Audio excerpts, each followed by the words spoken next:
మీకైతే చెప్పాను కదా లాస్ట్ వీడియోలోనైతే ఇంటి నుంచి హాస్టల్కి వచ్చేటప్పుడు చాలా అంటే చాలా బాధతో వచ్చాననేసి.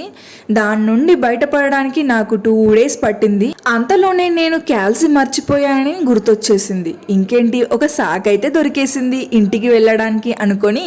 సాటర్డే రోజైతే మాకు ఫీల్డ్ వర్క్ ఉంటుంది కదా, ఆ ఫీల్డ్ వర్క్ అయితే ఆఫ్టర్నూన్ వరకు అయితే ఉంటుంది. అది అయిపోగానే ఇంటికైతే వెళ్ళిపోయాను. అలా సాటర్డే రోజు ఆఫ్టర్నూన్ బయలుదేరితే ఈవినింగ్ అయింది ఇంటికి వెళ్ళేసరికి. మళ్ళీ మండే రోజు అయితే తిరిగి హాస్టల్కి అయితే వచ్చేసాను. ఈసారి మాత్రం మొదటి కంటే ఈసారి డబల్ ఎమోషన్స్ అయితే ఉన్నాయి. నాకైతే చాలా అంటే చాలా బాధేసింది. ఎంతగా అంటే అబ్బాయి చదువు అవసరమా అన్నంతగా. కానీ కొంత దూరం వచ్చిన తరువాత ఆ ఎమోషన్స్ అన్నీ 0%కి వెళ్ళిపోయాయి.